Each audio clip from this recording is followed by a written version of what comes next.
Hello everyone and welcome to the lesson. Today we are speaking about extreme sports. We are speaking about risks and responsibilities. So, if you open your book's page 65, you can see a picture. Will you describe it? What you can see, what you feel about this picture, what this man may feel, and what is he doing actually?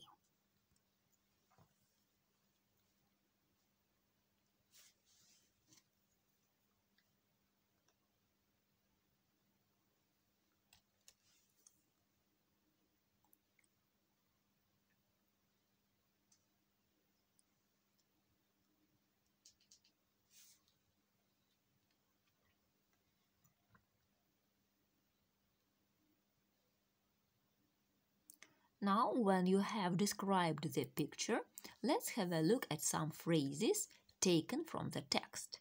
Page 64, exercise 2. Life or death decision. Faced with an agonizing decision.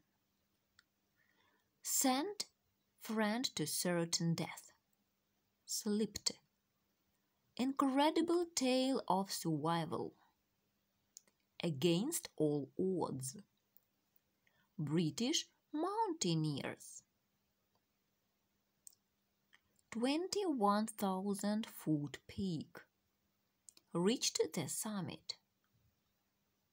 Frost-bitten fingers. Lowered his friend over crevasse. Hold weight. Cut the rope. Determined not to die. Look at these phrases again and try to suppose what the text is about.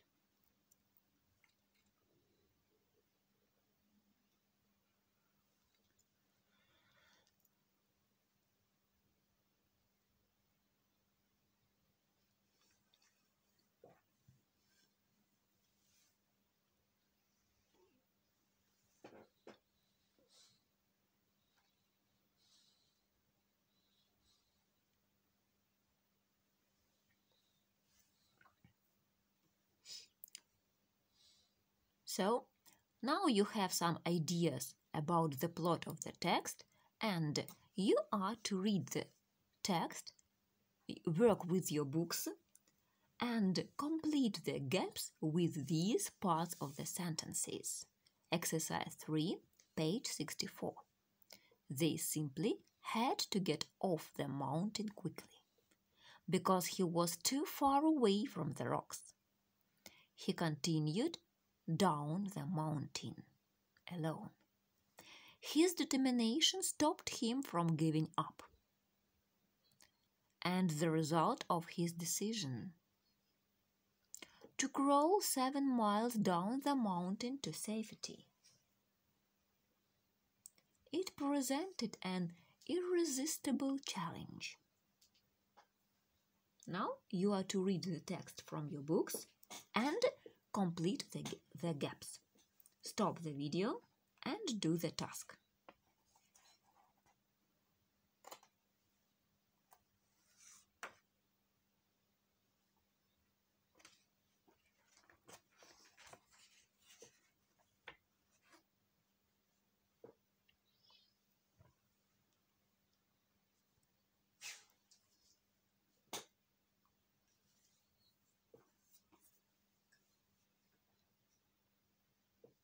Now you are ready to listen to the text and check if you were right. Here are the answers.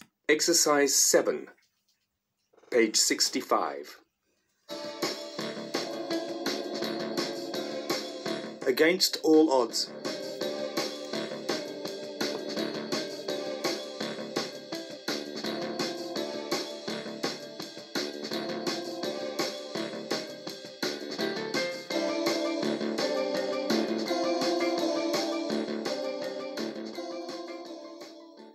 Imagine having to make a life or death decision, but one that affected not only your own life, but someone else's as well. This is exactly what happened to Simon Yates. When he was just 21 years old, Simon found himself faced with an agonizing decision. Save his own life, but in doing so send his friend Joe Simpson to almost certain death, or try to save his friend, but almost certainly die in the attempt to do so.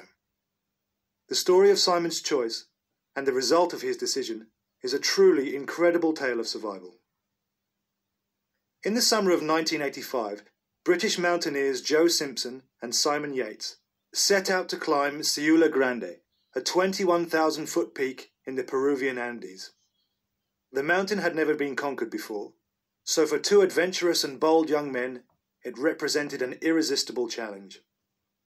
Joe and Simon chose the most difficult way up the mountain for their ascent. Nevertheless, they reached the summit without any problems. For their descent, however, they decided to take an easier path. But it was on this supposedly simpler route that disaster struck. Joe slipped and broke his leg in 3 different places. In severe pain, he was completely crippled, unable to go on. Both climbers knew what this meant. With no food or water left and a real threat of hypothermia, they simply had to get off the mountain quickly. So, against all odds, Simon decided to try to get his injured friend down to safety using a rope. He began lowering his friend down the mountain, 100 incredibly painful meters at a time. At first things went well, but then, after one particular drop, Simon got no sound or signal back from Joe. Without knowing it, in the pitch black of the night, Simon had lowered his friend over the edge of a deep crevasse. Hanging over the cliff, Joe's fingers were so frostbitten that he was unable to climb back up the rope. Neither could he grab hold of the cliff because he was too far away from the rocks.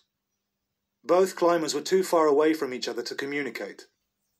Simon held onto the rope for over an hour, trying to hold Joe's weight on the other end. But his strength grew weaker and weaker, and he felt himself being slowly pulled down towards the edge of the crevasse. Simon knew he could not hold onto the rope forever without being pulled to his death himself.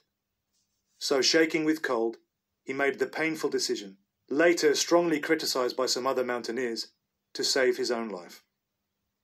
He took a knife and cut the rope that tied him to his friend.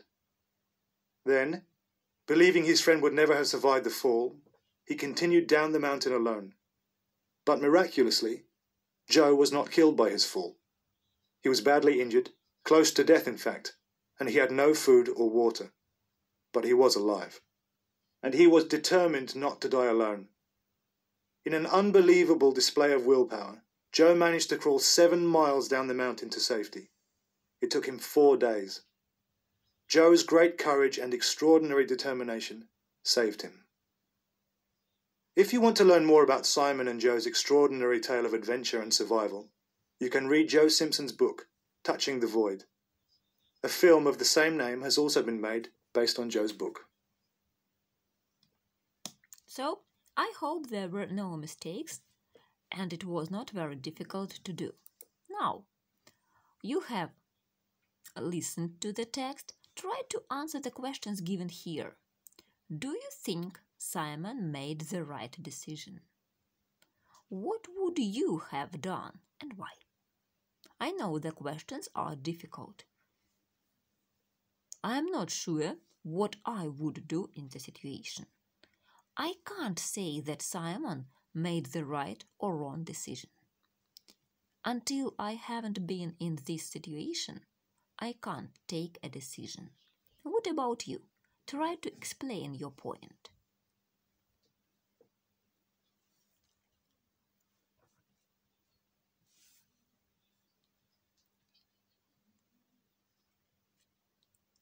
Now, I want you to turn into Joe for some time. You are to describe the story as if you were Joe.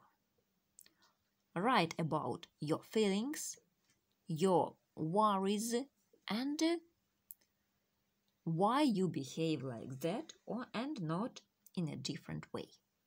So you are to write a short paragraph, not less than 15 sentences, about the story from Joe's point of view.